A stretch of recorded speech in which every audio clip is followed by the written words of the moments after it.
في ذلك الزمان أظهر يسوع نفسه لتلاميذه من بعد ما قام من بين Nama Bapa dan Putra dan Roh Kudus. الأموات. Amin. Shalom Alaikum bersama Masia. Ini saya Romo Daniel Piantoro kembali, Ketua Umum dan pendiri dari Gereja Ortodoks Indonesia. Saya akan menjawab beberapa pertanyaan, tapi saya akan menjawab pertama kali adalah pertanyaan dari Saudara Patardo Sarumpait. Pertanyaan begini, selamat pagi, saya merasa kecewa karena tidak dapat meyakinkan orang lain bahwa Yesus adalah firman Allah yang adalah Allah sehakikat dengan Allah. Walau saya membeberkan bukti teks ayat Alkitab kepada mereka. Saudara Patardo, tugas kita bukanlah untuk meyakinkan orang. Tugas kita hanya menyaksikan kebenaran tentang Kristus, dan yang meyakinkan orang itu bukan kita. Yang meyakinkan orang itu Roh Kudus. Jadi kita sekedar bersaksi dan kita serahkan hasilnya kepada karya Roh Kudus. Oleh karena itu, tujuan kita untuk menyaksikan bukan sekedar berdebat dan menang debat. Bukan itu. Tetapi untuk memenangkan jiwa orang itu sehingga hatinya dibuka oleh Roh Kudus, karena hanya Roh Kudus saja yang dapat meyakinkan orang tentang kebenaran Kristus. Itu. Coba kita baca di dalam Yohanes pasal 16. Di dalam Yohanes 16 ayatnya yang ke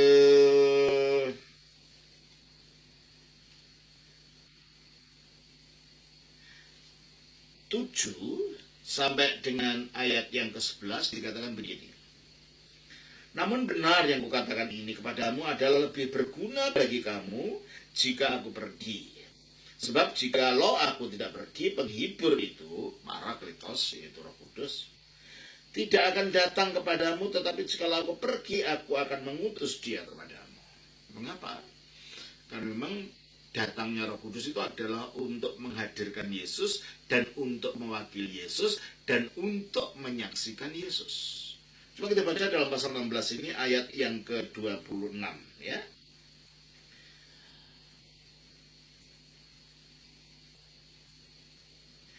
Kita baca Yohanes pasal 15 ayat yang ke-26 dan 27.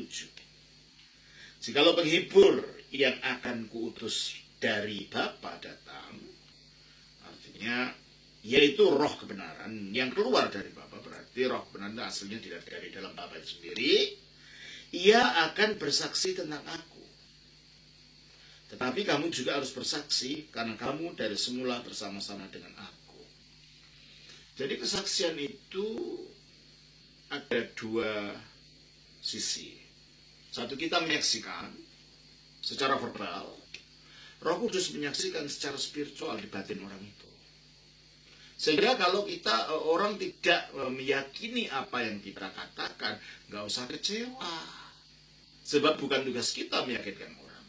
Tugas kita hanya untuk menyaksikan saja. Oleh karena itu dikatakan lagi di dalam ayat yang ke-16 pasal 16 ayat 7 tadi, namun benar yang kukatakan ini kepadamu adalah lebih berguna bagi kamu jika aku pergi, sebab jika aku tidak pergi, penghibur itu tidak akan datang kepadamu. Tetapi jikalau aku pergi, aku akan mengutus dia kepadamu. Makanya penghibur itu disebut roh kebenaran karena dia menyaksikan tentang sang kebenaran yang adalah Yesus itu. Akulah jalan dan kebenaran. Dan Roh Kudus sendiri disebut sebagai roh kebenaran, ayat 26. Jikalau penghibur yang akan kuutus dari Bapa datang, yaitu roh kebenaran. Karena dia menyaksikan tentang sang kebenaran, meyakinkan orang tentang kebenaran, maka dia itu roh kebenaran. Oleh karena itu sebelum bersaksi, sebelum apa, saudara doakan orang itu. Berdoa supaya Roh Kudus bekerja dalam hati orang itu, sehingga dia diyakinkan oleh Roh Kudus, bukan oleh kepandaian kita berargumentasi. Bukan oleh kepandaian kita untuk menyampaikan retorika. Karena Injil itu bukan masalah ideologi, ini masalah kebenaran surgawi yang hanya dapat diyakini oleh dimahpahami secara rohani oleh kuasa Roh Kudus. Maka dikatakan, dan kalau ia datang, ayat 8, ia akan menginsafkan dunia akan dosa, kebenaran, dan penghakiman. Akan dosa, karena mereka tetap tidak percaya padaku. Jadi yang menginsafkan tentang dosa mereka karena tidak percaya pada Yesus itu adalah Roh Kudus, bukan saudara, bukan saya.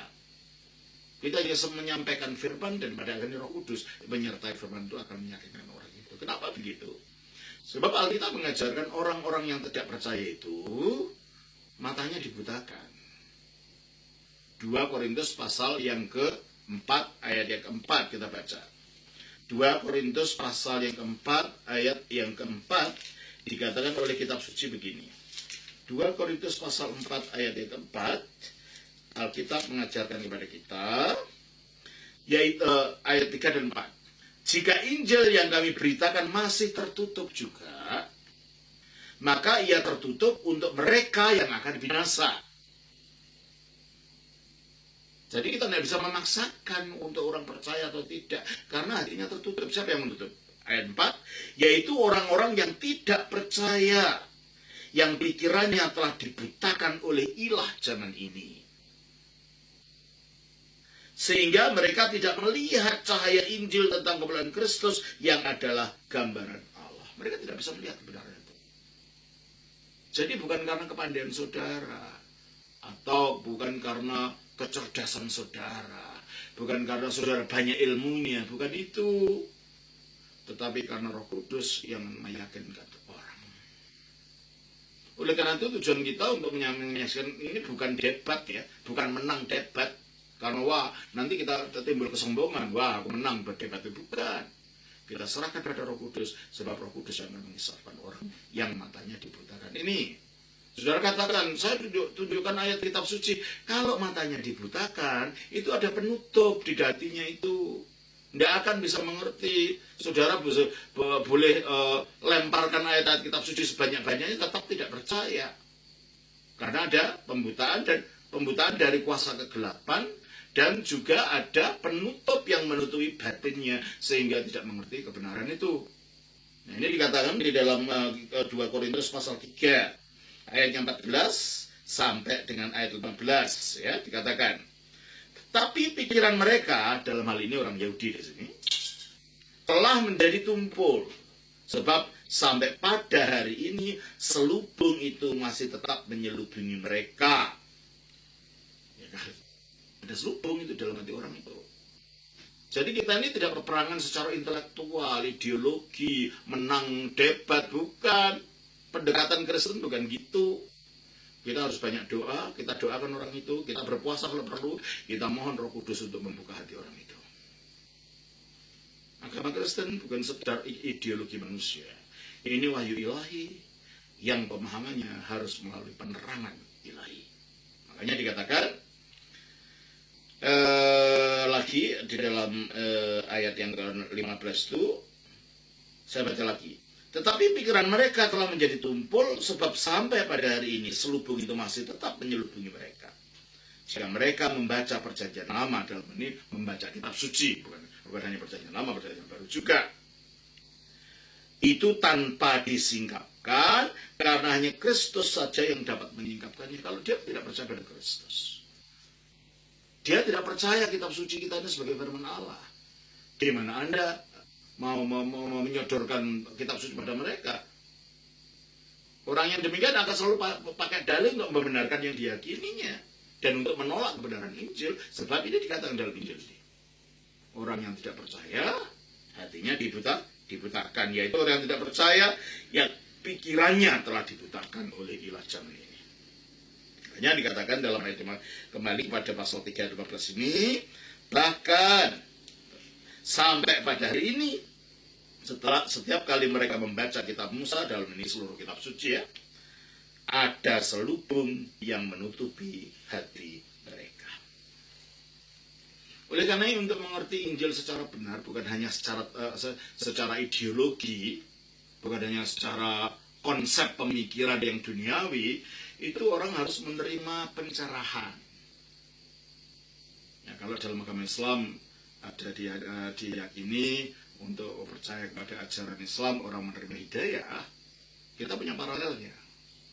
Bahwa untuk dapat mengerti kebenaran Injil, orang harus menerima pencerahan dari Roh Kudus, seperti kata Yesus tadi. Roh Kudus yang akan menginsafkan. Jadi kalau ada orang sampai datang kepada Kristus, itu adalah pekerjaan Roh Kudus. Ya, dikatakan di dalam pasal 4 ini dari 2 Korintus, ayatnya yang ke-5, ya, ayat ke-6, sebab Allah yang telah berfirman dari dalam gelap akan terbit terang, yaitu dalam kitab Kejadian 1:3. Ia juga membuat terangnya bercahaya di dalam hati kita. Jadi supaya hati kita ini diterangi dari kegelapan tadi, kegelapan tentang kebenaran ilahi tadi, kegelapan tentang wahyu ilahi tadi, kegelapan tentang kebenaran kitab suci tadi, maka harus ada penerangan dari Allah. Makanya dikatakan ayat 6 ini, sebab Allah yang telah berfirman dari dalam gelap akan terbit terang, Ia juga yang membuat terangnya bercahaya di dalam hati kita, supaya kita beroleh terang dari pengetahuan tentang kemuliaan Allah yang nampak pada wajah Kristus. Nah, kalau orang ini belum diterangi oleh Roh Kudus dan tidak terbuka pada penerangan ini, saudara mau paksakan untuk mengerti, ya tidak mau mengerti. Seandainya mau mengerti pun, seandainya secara intelektual sudah mengerti, hatinya tidak bisa terima. Sebab ini bukan masalah intelektual saja, ini masalah batin, ini masalah hati yang perlu diinsafkan oleh Roh Kudus, yang perlu diterangi oleh Roh Kudus. Dan tanpa itu, tidak mungkin. Oleh karena itu, orang tidak bisa datang kepada kebenaran Kristus, pada ajaran Rasuliyah, kalau tidak dituntun oleh Allah sendiri. Inilah kalau bahasa Islamnya itu mendapat hidayah. Dan bahasa kita mendapat pencerahan, mendapat terang dari yang ilahi, di mana dikatakan di dalam Injil Yohanes pasal 6 ayat yang ke-44, di mana dikatakan begini. Yohanes pasal 6 ayatnya yang ke-44 dikatakan demikian. Tidak ada seorang pun yang dapat datang kepadaku jikalau ia tidak ditarik oleh Bapa yang mengutus aku. Jadi kalau tidak ditarik oleh Allah sendiri, diterangi oleh Rohnya, orang tidak dapat datang kepada Yesus. Diterangkan bagaimanapun juga akan menyangkal. Diterangkan bagaimanapun juga akan menolak. Sebab ini bukan masalah pengetahuan intelektual saja. Ini adalah masalah penerangan ilahi, penerangan rohani. Jadi saudara tidak usah kecewa. Tugas saudara adalah bersaksi, bukan meyakinkan orang. Yang meyakinkan itu Roh Kudus. Saya harap jawaban ini memberikan pemahaman kepada saudara. Terus selanjutnya, walau saya membeberkan bukti teks ayat Alkitab pada mereka, ya tentulah, karena mereka tidak percaya pada kitab suci ini. Bagaimana mereka yakin? Kitab suci aja nggak dipercaya, isinya nggak dipercaya lah.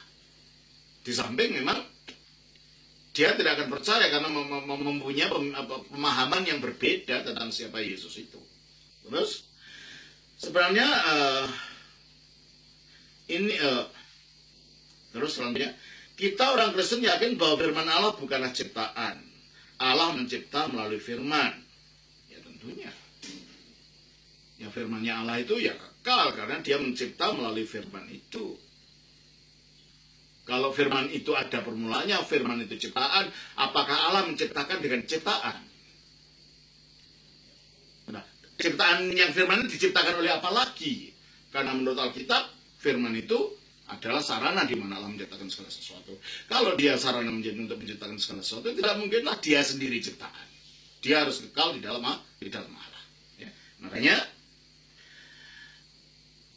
Allah mencipta melalui firman sesuai dengan Kejadian 1 itu isinya bahwa segala sesuatu diciptakan oleh firman. Ibrani 1 ayat 2 itu dikatakan di sana juga. Mazmur Ya, Mazmur pasal 33 ayat yang ke-6 dan Yohanes 1 ayat 1 sampai 3 menjelaskan semuanya itu bahwa segala sesuatu diciptakan oleh firman.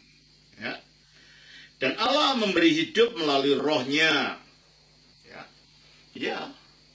Seperti dikatakan dalam ayat 33 ayat 4. Roh Allah yang telah membuat aku hidup dan nafas yang menciptakan menjadikan aku dan nafas yang maha kuasa yang membuat aku hidup.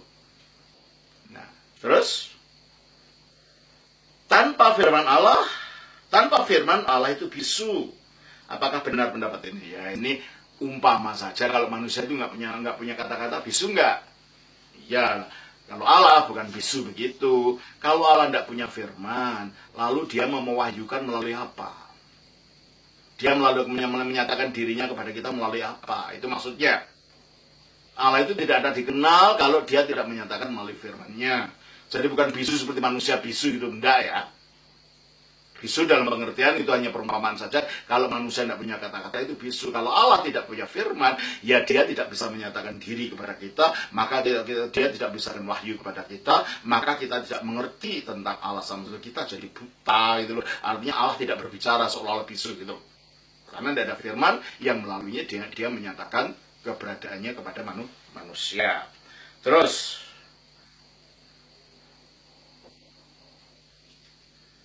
teman saya itu berpendapat tanpa firman Allah tidak bisu karena dia maha kuasa. Ya, tapi bagaimanapun maha kuasanya, ada sarana dia berkomunikasi atau mengkomunikasikan dirinya kepada kita.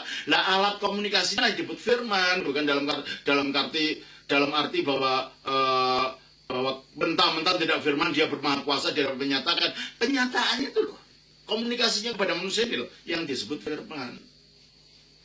Jadi kalau orang ini mengatakan bahwa Allah tidak punya firman, itu ya tidak mungkin. Ajaran Yahudi, ajaran Kristen, ajaran Islam mengatakan Allah menyatakan diri melalui firman. Ya, makanya tanpa roh Allah tetap hidup karena dia maha menghidupkan. Lah, dia maha menghidupkan melalui apa? Ada prinsip hidup dalam dirinya. Ya, prinsip hidup dalam diri Allah inilah yang dalam teologi Kristen dinamakan roh Allah gitu loh. Agama lain tidak mau menyebut roh Allah, silahkan. Tapi orang Kristen menyebut prinsip hidup yang ada dalam Allah, yang melaluinya dia menghidupkan, itu disebut roh Allah, gitu loh. Jelas ya? Jadi tetap saja Anda mau percaya ada roh Allah atau tidak, Allah punya prinsip hidup yang menghidupkan, dan itulah kalau orang Kristen menyebutnya roh Allah, gitu loh. Anda percaya atau tidak, Allah punya firman tidak, tapi tetap Allah itu berkomunikasi, memberikan firman pada manusia. Inilah yang dikatakan firman yang ada dalam diri Allah itu. Orang ini mau menyebut itu firman atau tidak, tetap tidak bisa menghilangkan fakta bahwa ada sarana komunikasi yang berasal dari dalam diri Allah itu, dan orang Kristen menyebutnya itulah firman Allah. Orang lain tidak mau menyebutnya, silahkan, itu haknya, tapi kitab suci menyebut itu adalah firman Allah. Dan firman Allah itu ada di dalam dirinya Allah. Sebab itu prinsip cara Allah berkomunikasi. Dan roh Allah juga gitu. Itu ada di dalam Allah, sebab itu prinsip hidup yang melaluinya Allah menghidupkan manusia. Selanjutnya, pertanyaan 2, apakah di surga ada 2 takhta, yang satu untuk Yesus dan satu untuk Bapa sesuai kisah dalam kitab Wahyu? Kitab Wahyu tidak berkata begitu sih. Hanya ada 1 takhta, tapi di atas takhta itu ada yang nampak seperti sosok yang bersinar dan ada anak domba, tapi ditata yang satu itu. Ya, coba saya baca dalam bahasa aslinya ya. Di dalam bahasa aslinya kita baca di dalam Wahyu pasal yang ke-4 atau ke-5. Coba saya lihat dulu ya. Di dalam kitab Wahyu pasal yang saya lihat dari bahasa Indonesianya dulu, nanti saya bandingkan dengan bahasa aslinya di dalam Injil ini. Kita baca di dalam Wahyu pasal yang ke-4 ayat yang ke-8, mulai ayat 1 dulu ya. Di sini Kemudian daripada itu aku melihat sesungguhnya sebuah pintu terbuka di surga, dan suara yang dahulu yang telah kudengar berkata kepadaku seperti bunyi sangkal dan seterusnya. Lalu dan ayat 2, segera aku dikuasai oleh roh, dan lihatlah sebuah takhta berdiri di surga, dan di takhta itu duduk seorang. Jadi ada sebuah takhta, ada duduk seorang, dan kita baca juga pasal yang ke-5, ayatnya yang ke-6. Maka aku melihat di tengah-tengah takhta, berarti ya takhta yang satu tadi. Di samping ada digambarkan seorang penglihatan tentang sang Bapa ini, ya, gambaran aja itu ya. Sang Bapa tidak bisa dilihat oleh siapa saja. Ya. Tidak seorang pun yang pernah melihat Allah, kata Alkitab. Tetapi di tengah-tengah itu juga ada anak domba Allah. Jadi di dalam surga tidak ada dua kuasa. Hanya satu kuasa dari Allah yang dimandatkan melalui firman-Nya. Karena Allah menjalankan segala sesuatunya melalui firman, kuasa. Anak domba itu adalah Kristus, adalah penjelmaan dari firman Allah yang melaluinya Allah menjadikan segala sesuatu. Ya, melalui. Coba kita baca di dalam Yohanes pasal 1 ayat 1 sampai 3. Dikatakan di sana. Yohanes pasal 1 ayat 1 sampai 3 dikatakan. Ini. Yohanes pasal 1 ayat 1 sampai 3. Pada mulanya adalah firman. Nah, kata pada mulanya enarchi dalam bahasa aslinya adalah menunjukkan archi itu awal. Tetapi kalau kita lihat Kejadian 1 ayat 1, pada mulanya Bereshit, bahasa aslinya Bereshit bara Elohim, pada mulanya, pada saat awal itu bara menciptakan, Elohim Allah menciptakan. Jadi mulai ini adalah awal adanya penciptaan. Tetapi kalau kita baca di dalam Injil Yohanes ini, sebenarnya enarchi in ologos, pada mulanya in sudah ada, bukan baru ada, bukan bersamaan ada. Pada mulanya in sudah adalah ologos, firman itu. Jadi firman itu bukan baru ada pada mulanya, pada waktu penciptaan. Firman itu sudah ada sebelum ciptaan, karena ciptaan diciptakan oleh Allah melalui firman ini. Nah, dikatakan pada mulanya sudah adalah firman itu. Firman itu bersama-sama dengan Allah, maksudnya di dalamnya Allah, seperti kata-kata saya dan di dalam saya. Kemanapun saya pergi, ya kata-kata saya itu karena bagian diri saya. Nah, Allah juga mempunyai firman dalam dirinya itu karena sifatnya Allah memiliki firman. Ya?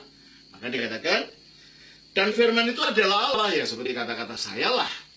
Kalau saudara mendengar kata-kata saya, saudara memperhatikan kata-kata saya, saudara mulai berpikir, oh Romo itu orangnya begini, Romo itu orangnya begini. Jadi kata-kata saya mencerminkan siapa saya. Kata-kata saya sifatnya sama dengan diri saya. Maka dikatakan firman itu adalah Allah, mempunyai sifat sama dengan Allah, karena firman memang menyatakan Allah. Terus ayat yang ketiga, segala sesuatu dijadikan oleh Dia, maksudnya dijadikan oleh firman ini. Dan tanpa Dia, jadi tanpa firman ini, tidak ada suatu pun yang telah jadi dari yang telah dijadikan. Jadi segala yang telah dijadikan ini jadinya karena firman ini, bukan dengan yang lain. Kalau tidak ada firman, ya nggak ada yang lain-lain ini. Itu loh maksudnya. Ya. Jadi kalau begitu, firman ini memang melaluinya Allah menciptakan segala sesuatu. Nah, firman itu beda dengan Allah itu sendiri. Karena seperti kata-kata saya beda dengan saya meskipun satu dengan saya. Firman sudah begitu. Oleh karena itu tidak ada dua kuasa. Itulah sebabnya tidak ada dua takhta. Tahtanya cuma satu. Di mana anak domba yaitu firman yang jadi manusia itu ada di tengah-tengah takhta itu bersama yang duduk di atas takhta tadi. Yaitu sang Bapa. Jadi tidak ada dua takhta di surga. Hanya satu. Demikian juga kalau kita baca di dalam Wahyu pasalnya yang ke-22. Di dalam Wahyu pasal yang ke-22 kita baca demikian. Wahyu pasal yang ke-22 dikatakan pas ayatnya 1, lalu ia menunjukkan kepadaku sungai air kehidupan yang jernih bagaikan kristal dan mengalir keluar dari tahta Allah dan tahta anak domba. Bahasa Indonesianya ada 2 tahtanya, kalau bahasa aslinya enggak. Ya, coba saya bacakan di dalam bahasa aslinya, bunyinya begini. Di dalam Wahyu pasal yang ke-22 ayatnya begini. Katakan,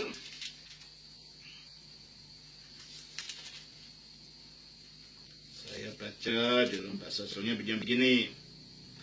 Keeliksemi, dan ia menunjukkan padaku potamu idatos izois, sungai dari air yang hidup, lambron os kristalon, bersinar seperti kristal, ekporevomenon ektu thronu tu theu, yang keluar dari tronu, satu ya, tahta, yang keluar dari tahta tu theu nya Allah, ke tu arniu, dan nya anak domba. Jadi tahtanya satu, yang milik 2 gitu loh. Tahtanya Allah dan nya anak domba gitu, bukan tahtanya anak domba. Ya, jadi tahtanya satu, yang di situ adalah Allah dan firman-Nya yang setelah jadi manusia karena dia dikorbankan menjadi korban manusia dikatakan sebagai anak domba yang disembelih. Itu gambarannya, gambaran teologis. Juga kita baca di dalam ayat yang ke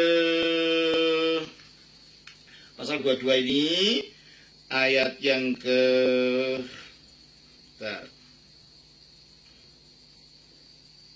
ayat 3 ya, dikatakan, maka tidak akan ada lagi laknat, tahta Allah dan tahta anak domba akan ada di dalamnya, dan hamba-hambanya akan beribadah kepadanya. Bahasa aslinya juga sama seperti yang di atas ya. Saya baca, kepan karatema uk estin, dan tidak akan ada kutuk lagi. Kepan karatema uk estin eti, dan kutuk tidak akan ada lagi. Ya, ke dan othronos tu theu, tahtanya Allah, ke tu arniu, dan nya anak domba. Jadi tahtanya satu, tahtanya Allah dan nya anak domba. Hanya karena bahasa Indonesia tidak gitu modelnya, lah diulang tahtanya itu seolah-olah 2 gitu.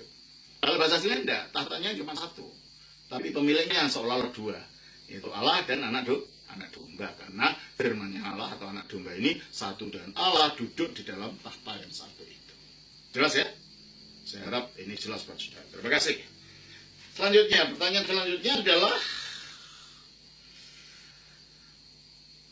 apakah Yerusalem baru, bumi baru, langit baru, dan tanah baru sama dengan surga? Yerusalem baru itu adalah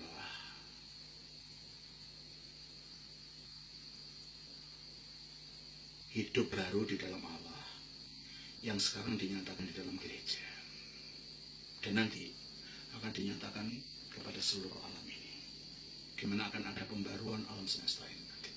Ya. Oleh karena itu, sekarang ini dikatakan kita sudah masuk di dalam Yerusalem baru. Coba kita bacakan di dalam Ibrani pasal yang ke-12 ayat yang ke-22. Dikatakan begini. Ibrani pasal yang ke-12 ayat yang ke-22 dikatakan oleh kitab suci demikian, saudara. Mari kita baca. Ibrani pasal 12 ayatnya yang ke-22. Begini.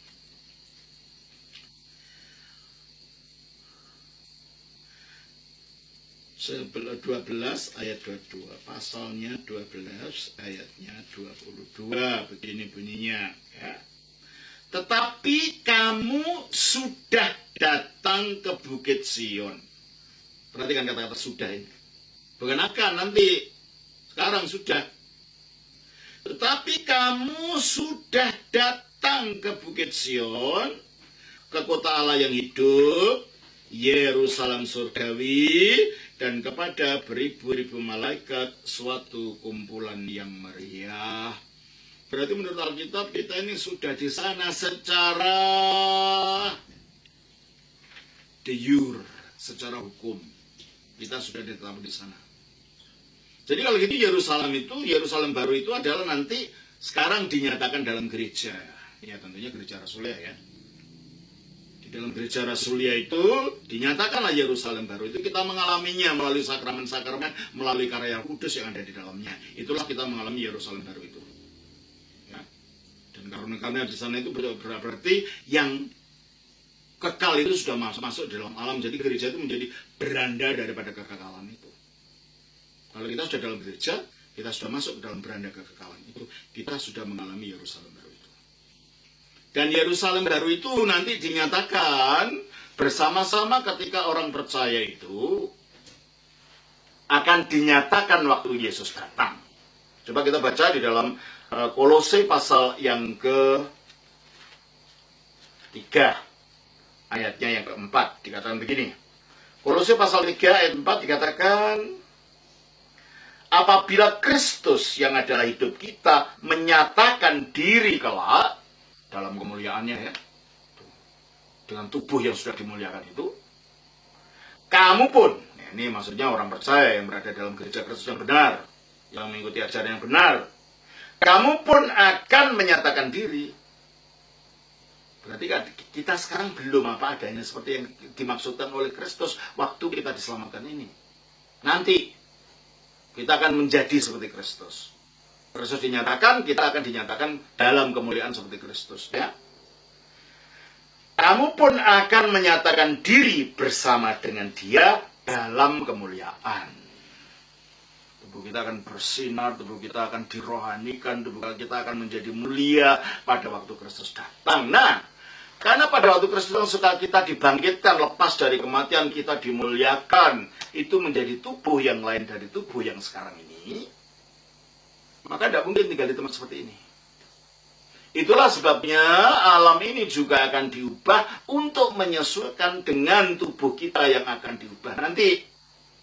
Dan itu dikatakan di dalam Roma pasal 8. Ya. Roma pasal 8 ayatnya yang kita baca ayatnya yang ke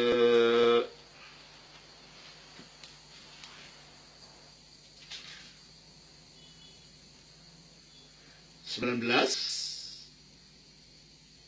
sampai dengan 22. Sebab dengan sangat rindu seluruh makhluk, maksudnya seluruh ciptaan, menantikan saat anak-anak Allah dinyatakan. Maksudnya orang percaya disebut anak Allah karena diangkat dalam kemuliaan. Dinyatakan gimana? Dinyatakan bersama Kristus tadi loh, waktu Kristus datang. Nanti kita menyatakan diri bersama. Jadi kita ini ditunggu-tunggu oleh makhluk ini. Karena dengan kita dinyatakan, kita dimuliakan, makhluk ikut dimuliakan. Karena apa? Manusia itu rajanya segenap makhluk yang lain. Manusia diciptakan untuk menjadi raja makhluk yang lain hanya karena kesatuan. Akhirnya dunia ini dibawa kuasa iblis.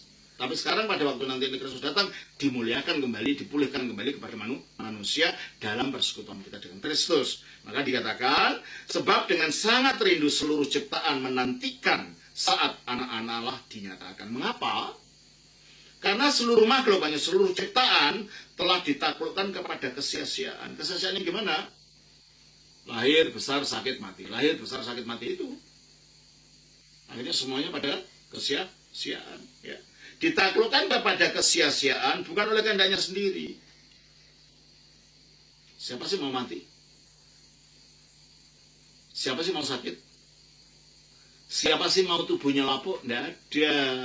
Tetapi ini akibat dari pemberontakan yang terjadi pada waktu di Taman Eden yang pertama. Ketika Adam diberitahu di dalam ayat yang Kejadian pasal 2 ayat 16-17, kita baca di sana. Kejadian 2 ayatnya 16-17 dikatakan di sana, kita baca ya. Kejadian 2 ayat 16-17, ada sulit dibuka ini. Oke, ini. Lalu Tuhan Allah memberi perintah ini kepada manusia. Semua pohon dalam taman ini boleh kau makan buahnya dengan bebas. Tetapi pohon pengetahuan tentang yang baik dan yang jahat itu janganlah kau makan buahnya. Sebab pada hari engkau memakannya, pastilah engkau mati. Jadi mereka diberitahu akan mati hanya pada hari mereka makan. Jadi seandainya mereka tidak makan, ya nggak pernah mati gitu loh. Jadi kematian itu bukan merupakan kodrat asli manusia. Itu akibat dari pemberontakan manusia yang tidak taat pada perintah Allah, sehingga terputus dari hidupnya Allah itu, sehingga rohnya menjadi roh yang mati, yang tidak mampu menopang tubuh selama-lamanya. Akhirnya tubuhnya jadi lapuk, dan mati. Karena rohnya yang mati dulu. Dan itu dikatakan dalam Efesus pasal 2. Coba kita baca. Efesus pasal 2 ayat yang ke-1 dikatakan begini. Dalam Efesus pasal yang kedua ayat 1 dikatakan oleh kitab suci demikian, ya. Efesus pasal 2 ayat 1 kita baca ayatnya. Sebab dahulu kamu orang Kristen di Efesus sudah mati, bukan mati fisiknya. Karena orang Kristen kan waktu ditulis sesuatu kan hidup, mati rohnya. Artinya apa? Kehilangan hidupnya Allah. Sehingga roh yang seharusnya memberi hidup kekal itu tidak mampu lagi memberi hidup kekal, sehingga roh itu tubuh itu akhirnya menjadi lapuk, tua, sakit, mati. Itu karena kematian dalam roh itu. Nah, tetapi ciptaan ini sadar bahwa mereka bukan diciptakan untuk lapuk. Tunduk pada kesia-siaan itu bukan karena keadaannya sendiri. Akibat kejatuhan ini, rajanya jatuh, prajuritnya yaitu ciptaan yang lain ikut jatuh, kena kutuk juga. Makanya akhirnya semua itu jadi sia-sia akibat dari apa yang dilakukan manusia, kejahatan manusia. Makanya kita baca dalam Kejadian pasal 3, ya.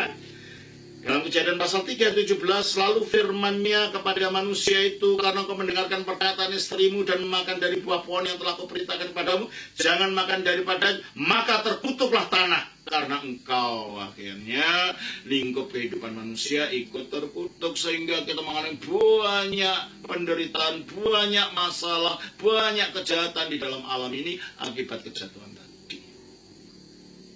Jadi manusia, makhluk ini tunduk kepada kesia-siaan bukan karena kemauannya sendiri. Maka kembali kepada Roma pasal 8. Itu coba kita baca, ya. Di dalam Roma pasal 8 kita baca ayatnya yang ke-20. Karena seluruh makhluk dari kata khalik, ya, pencipta, makhluk yang dicipta. Artinya makhluk itu ciptaan gitu, ya, seluruh ciptaan, ya. Karena seluruh makhluk, seluruh ciptaan telah ditaklukkan kepada kesia-siaan bukan oleh kehendaknya sendiri, tetapi oleh kehendak Dia yang telah menaklukkannya. Kapan? Waktu Dia berkata, terkutuklah tanah karena engkau. Manusia dan lingkup hidup ciptaan sekitarnya itu ikut kena dampak akibat kejatuhan manusia. Ya, terus? Tetapi meskipun ditaklukkan kepada kematian dan kebinasaan, ayat 21, tetapi dalam pengharapan. Nah, pengharapan apa ini? Karena ciptaan itu sendiri juga akan dimerdekakan. Dimerdekakan dari apa? Dari perbudakan kebinasaan. Semua menjadi budak kebinasaan, kelapuan, kepunahan. Jadi budak itu tidak bisa lepas dari itu. Tetapi ada harapan bahwa Allah akan membebaskan makhluk dari itu. Makanya Kristus datang untuk menghancurkan kematian, dan efeknya sangat meluas. Manusianya dulu yang dilepaskan dari kematian melalui kebangkitan dan kemuliaan yang diterima, dan lingkup sekitarnya juga akan mendapatkan ini. Sehingga kemuliaan manusia menjadi kemuliaan alam ini. Kemuliaan orang yang percaya pada Kristus akan menjadi kemuliaan alam ini, ya. Maka jadi dikatakan karena tetapi dalam pengharapan, karena makhluk itu sendiri juga akan dimerdekakan dari perbudakan kebinasaan dan masuk ke dalam kemerdekaan, kemuliaan anak-anak Allah. Kemerdekaan apa? Kemerdekaan dari kematian, dari kuasa iblis, dari dosa, dibebaskan dari itu, dan dari kelapuan. Masuk ke dalam kebebasan itu, bukan hanya itu, lalu ke dalam kemuliaan, maka dikatakan kebebasan, kemuliaan.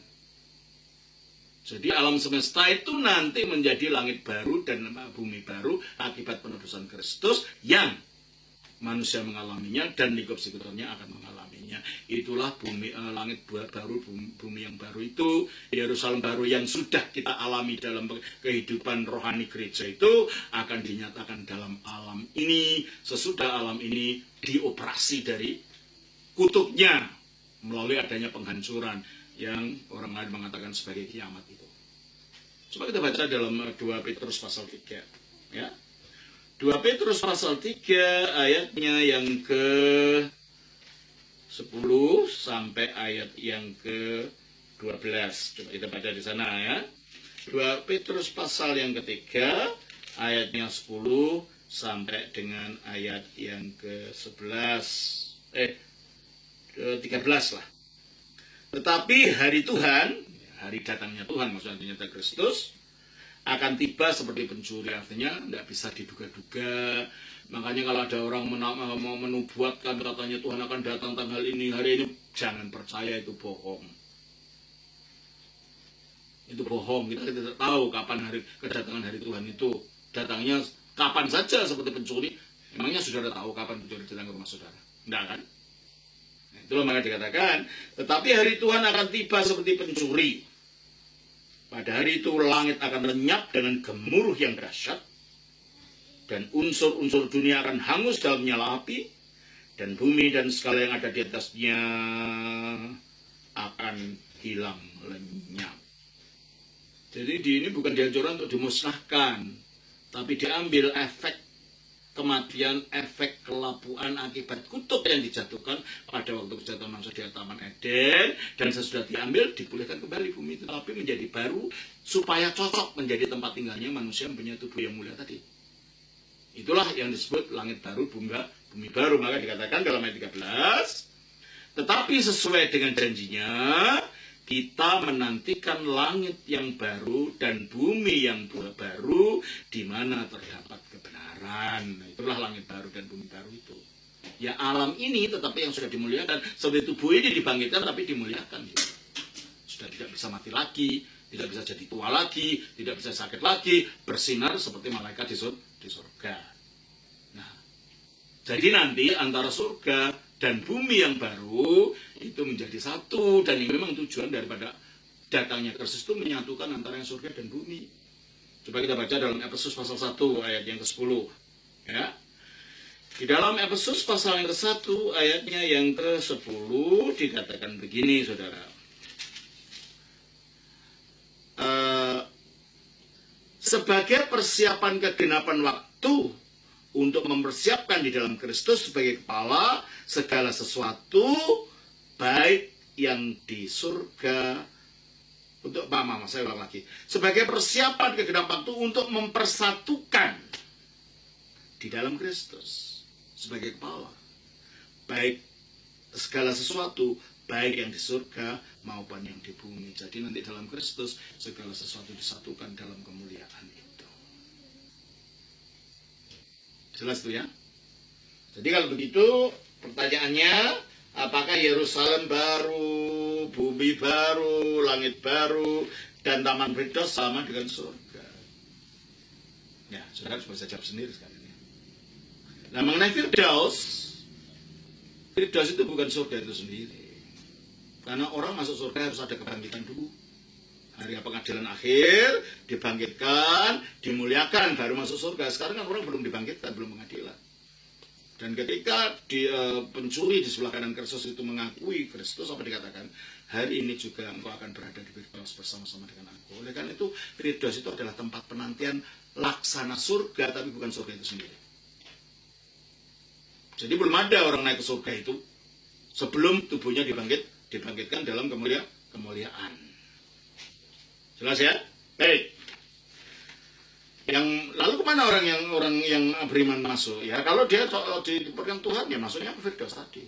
Menantikan sampai nanti pada akhirnya roh yang menanti di surga itu akan disatukan dengan tubuhnya yang baru bangkit dari kuburan, jadikan satu bersama seluruh tubuh itu menghadapi pengadilan Allah, baru akan dimuliakan masuk ke surga. Coba kita baca di dalam Yohanes pasal 5 ayat 28. Kita baca.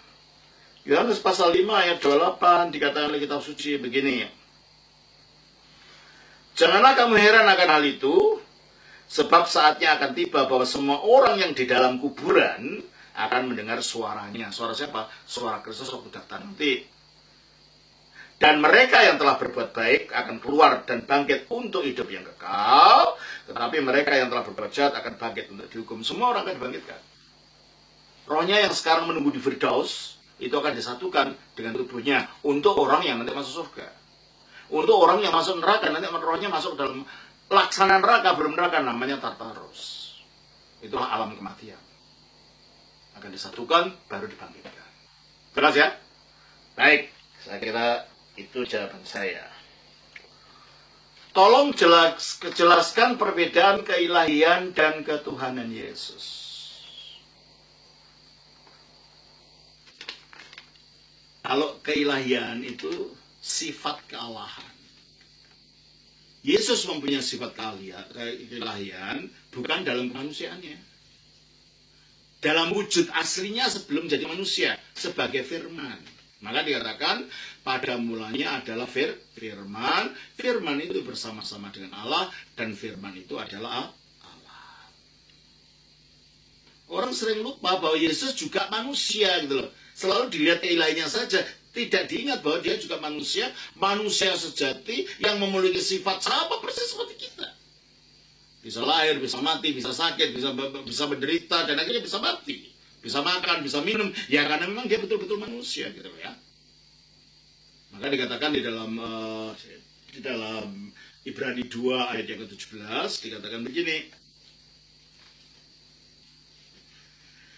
Ibrani pasal 2 pasal yang kedua ayatnya yang ke-17 dikatakan begini oleh kitab suci.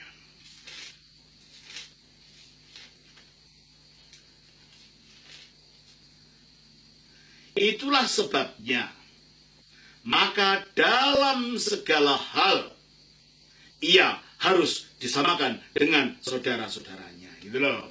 Saudara-saudaranya adalah umat manusia. Dalam segala hal. Jangan lupa ini. Yesus itu bukan hanya Allah begitu aja, enggak. Dia juga manusia. Tapi pribadi yang satu.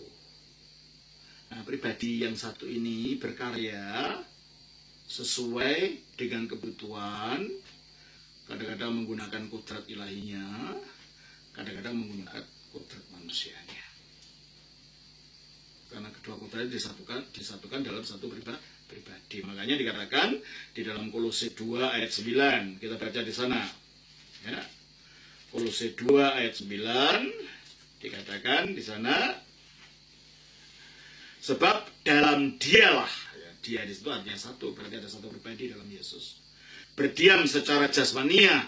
Jasmania itu kodrat manusia. Seluruh kepenuhan kealahan, itulah kodrat ilahi. Tapi dalam Yesus itu ada satu pribadi dengan dua kodrat yang disatukan dalam satu pribadi, tidak dapat dipisah, tidak dapat dibagi, tidak kacau balau, tidak campur baur. Gitu.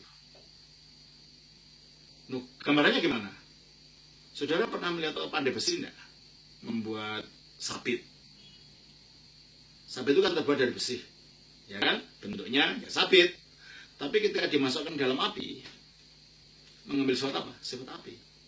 Merah, menyala, dan kalau saudara pegang sudah terbakar. Nah, pada waktu itu antara si api dengan si besi bisa dipisahkan? Enggak. Si besi mengambil sifatnya api, yaitu bisa membakar. Si api mengambilnya sifat besi, karena akhirnya bentuknya seperti sabit gitu. Seperti itu gitu. Penyatuan antara kodrat ilahi dan kodrat manusiawi di dalam Kristus. Ya. Nah, sementara di dunia ini, meskipun keilahiannya tetap dalam Kristus, itu dikosongkan. Supaya dia betul-betul menyatakan diri sebagai manusia, meskipun keilahiannya ada di situ. Coba kita baca dalam Filipi pasal 2, ayatnya yang ke-6 dan yang ke-7. Yang walaupun dalam rupa Allah, mengapa dia dalam rupa Allah? Ya karena dia firman Allah adalah Allah. Tidak menganggap kesetaraan dengan Allah, dia setara dengan Allah dalam artian bahwa keilahiannya dia ya keilahiannya Allah itu karena dia berada di dalam Allah. Ya.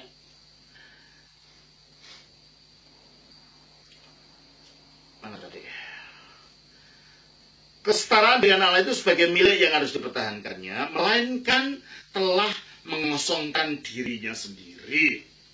Mengosongkan dalam artian kodrat ilahi yang ada di dalam dia itu tidak dinampakkan.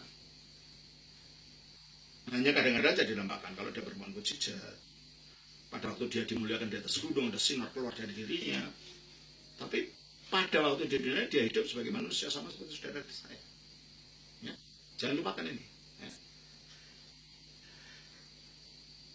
Melainkan telah mengosongkan dirinya sendiri dan mengambil rupa seorang hamba dan menjadi sama dengan manusia. Itu dikosongkan keilahiannya yang dimunculkan ke manusianya supaya betul-betul dia menjadi manusia. Nah, jadi keilahian ini menunjukkan kesatuan hakikat esensinya dengan Bapa. Nah, setelah firman ini menjadi manusia, mengambil daging manusia, dan melalui kemanusiaannya itu dia mengalahkan kematian dengan jalan apa? Dia bangkit dari kematian, lalu tubuh mulianya itu diangkat dalam kemuliaan. Nah, pada waktu tubuh manusia ini diangkat dalam kemuliaan, dia mengatakan kepada para muridnya, di dalam Matius pasal 28 ayat yang ke-18.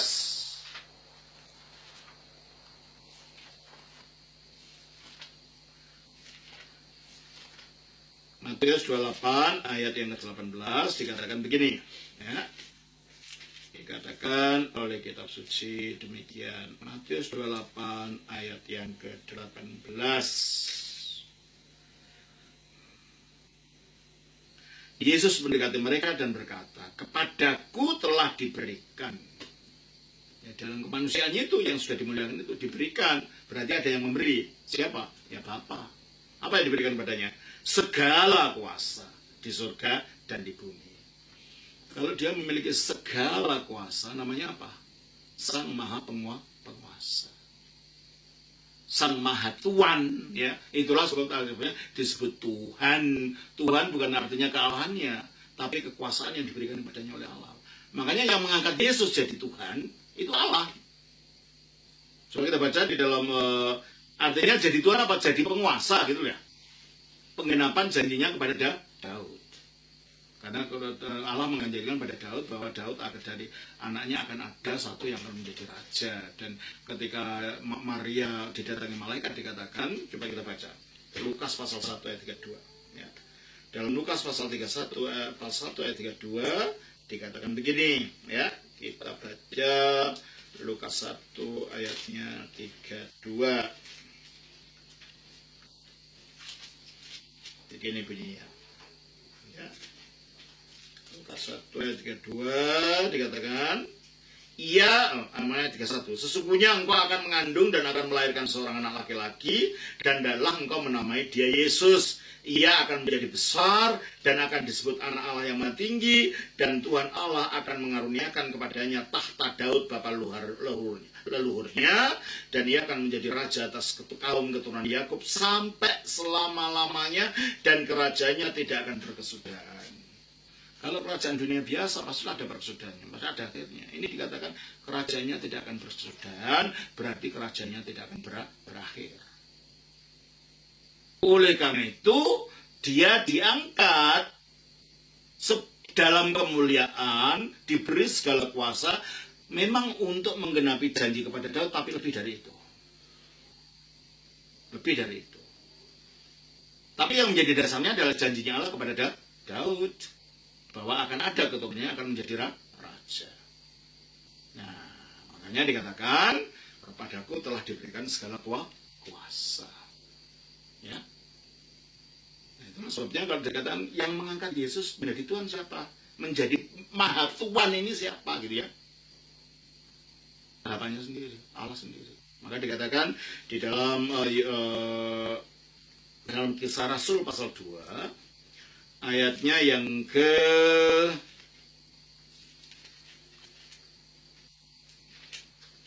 Kisah Rasul pasal 2 ayatnya yang ke-36. Begini bunyinya.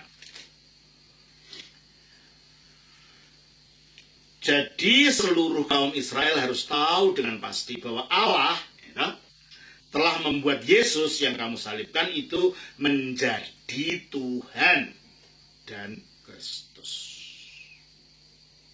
Allah membuat Yesus itu menjadi Tuhan. Kenapa? Diberi segala kuasa. Oleh karena itu, dalam Alkitab, kata Allah dan kata Tuhan untuk Yesus itu dibedakan. Coba kita baca di dalam Roma pasal yang ke-9,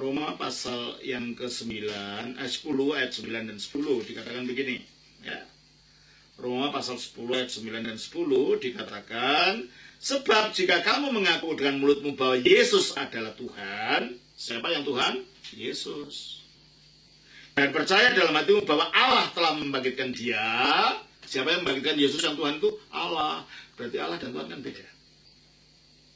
Allah menunjuk sang Bapa, yang Kristus sebagai firman-Nya mempunyai kudrat yang sama dengan Bapa itu.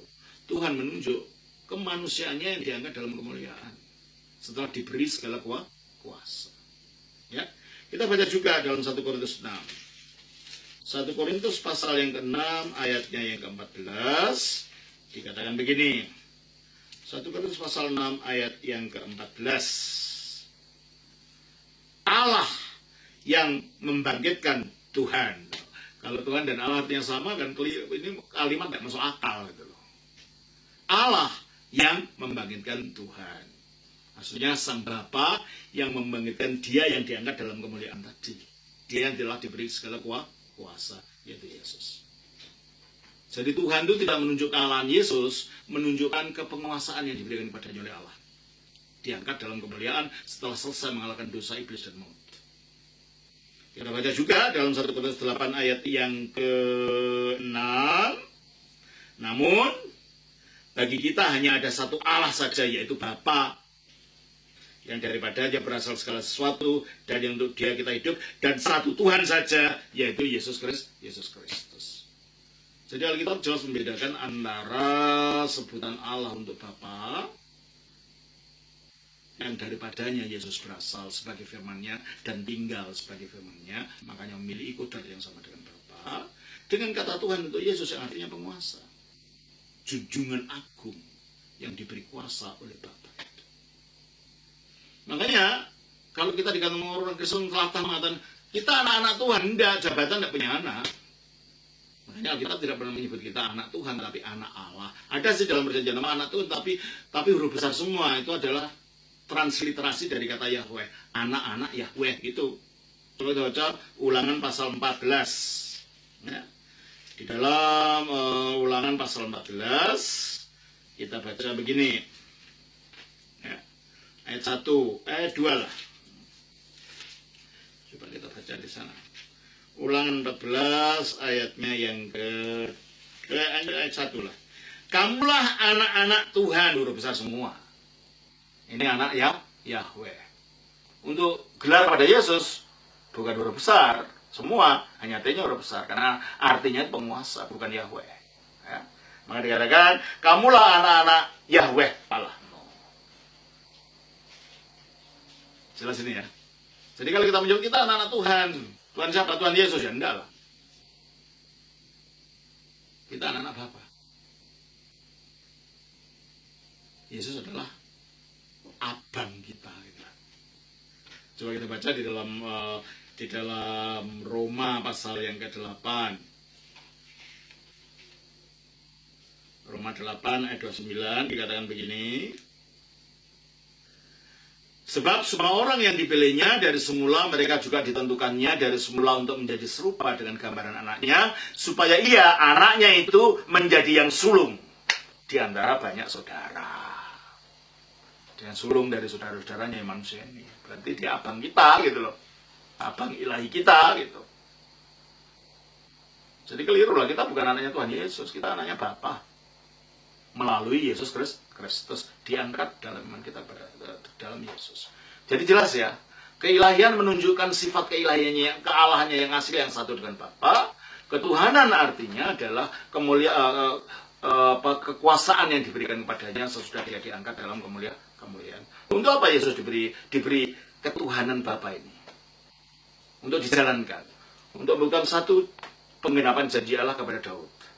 Yang kedua, untuk membuktikan bahwa Yesus ini firman yang sama, yang selama ini sejak kekal digunakan oleh Allah untuk menciptakan segala sesuatu.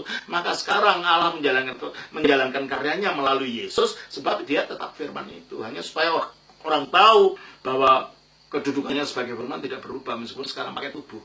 Tadinya firman tidak ada tubuhnya, karena firman belum jadi manusia. Baru sekarang jadi manusia, supaya orang tidak keliru menganggap Yesus manusia biasa. Tidak, dia adalah firman-Nya Allah. Kalau sejak kekekalan Allah menjalankan kuasanya melalui firman, sekarang juga tetap sama. Hanya firman-Nya sekarang tubuhnya manusia, maka perlu dijelaskan dia diberi kuasa. Artinya mandatnya diberikan kepada firman yang sekarang jadi manusia. Jadi Allah tidak berubah, firman-Nya juga tidak berubah, meskipun telah jadi manusia. Dalam kekalahannya, Yesus tetap satu dengan Bapa. Maka dikatakan, aku dan Bapa adalah satu. Aku dalam Bapa, di dalam Yohanes 10 ayat 30. Aku dalam Bapa, dan Bapa dalam aku. Yohanes 14 ayat 9. Dalam keilahiannya dia tetap satu dengan Bapa. Dan dalam kepenguasaannya, yang disebut ketuhanannya, itu adalah kemanusiaannya yang dinyatakan sebagai manifestasi dari firman-Nya sendiri. Firman yang telah menjadi manusia. Ya, baik. Selanjutnya. Terjemahan yang benar itu Tuhan atau Tuhan, karena tidak ambigu. Terkadang ada yang berpendapat kalau Yesus disebut Tuhan seperti merendahkan keilahiannya, apakah ini benar? Disitulah masalahnya dalam bahasa Indonesia itu. Nggak ada satu kata yang bisa mencakup dua-duanya. Kalau bahasa Jawa ada Gusti, bahasa Cina juga ada Chu. Chu itu bisa Tuhan, bisa Tuan, ya toh. Nah, bahasa Indonesia enggak. Kalau Tuhan itu harus Tuhan, Tuan itu Tuan gitu, Tuan itu orang.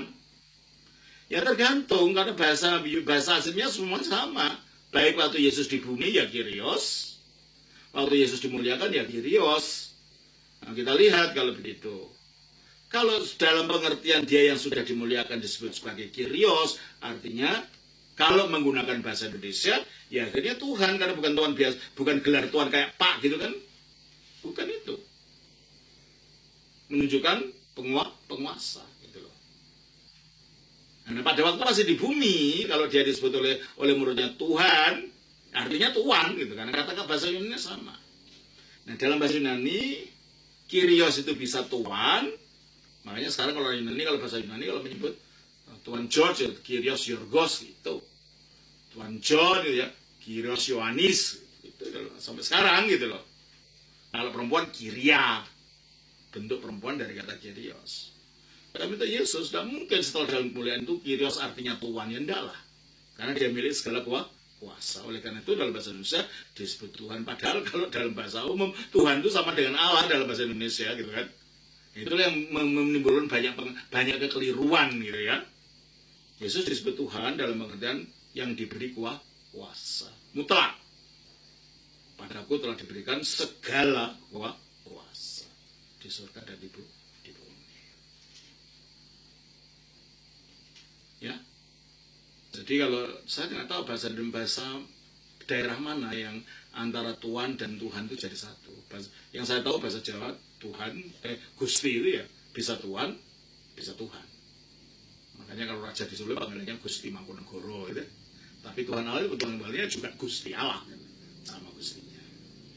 Ya, baik.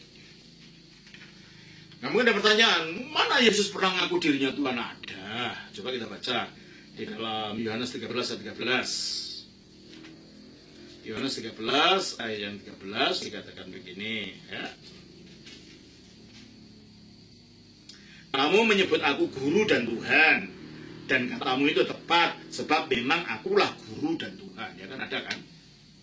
Dia menyebut dirinya guru dan Tuhan. Baik. Selanjutnya,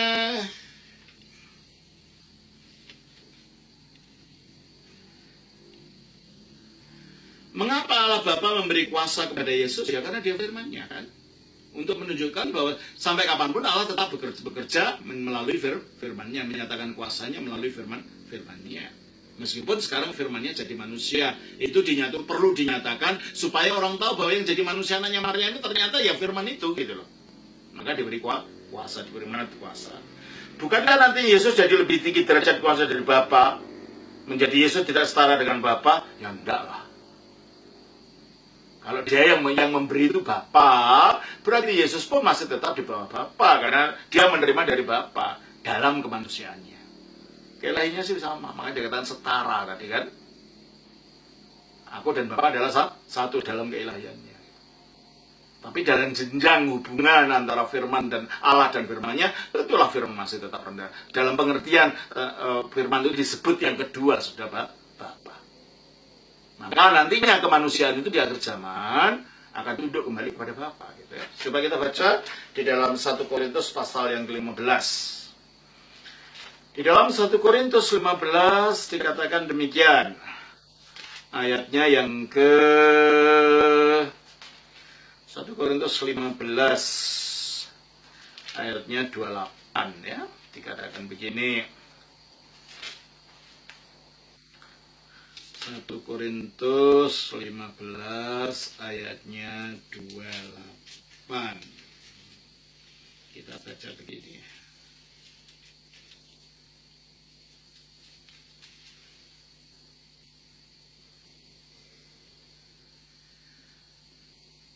Ayat yang ayat 25 sampai 28. Karena ia harus memegang pemerintahan sebagai raja, maksudnya sebagai Tuhan tadi loh ya. Sebagai yang Maha Tuhan tadi loh. Sampai Allah meletakkan semua musuhnya di bawah kakinya. Musuh yang terakhir yang dibinasakan ialah maut. Nanti di akhir zaman. Ya. Sebab segala sesuatu telah ditaklukkannya di bawah kakinya. Yang menaklukkan siapa? Bapa kan, karena dia segala kuasa. Tetapi kalau dikatakan bahwa segala sesuatu telah ditaklukkan, maka teranglah bahwa ia sendiri yang telah menaklukkan segala sesuatu di bawah kaki Kristus itu tidak termasuk di dalamnya. Jadi Allah tidak termasuk yang ditaklukkan. Orang dia yang menaklukkan kok kepada Kristus. Jadi Bapa tetap Bapanya Kristus. Kristus adalah anak Bapa. Maka dikatakan saya sekali lagi, sebab segala sesuatu telah ditaklukkannya di bawah kakinya. Tetapi kalau dikatakan bahwa segala sesuatu telah ditaklukkan, maka teranglah bahwa ia sendiri yang telah menaklukkan segala sesuatu di bawah kaki Kristus itu tidak termasuk di dalamnya. Tapi kalau segala sesuatu telah ditaklukkan di bawah Kristus, maka ia sendiri sebagai anak akan menaklukkan dirinya di bawah dia. Yang telah menaklukkan segala sesuatu di bawahnya, supaya Allah menjadi semua di dalam semua. Jadi akan terjadi itu ya. Pertanyaan tadi telah dijawab oleh kitab suci.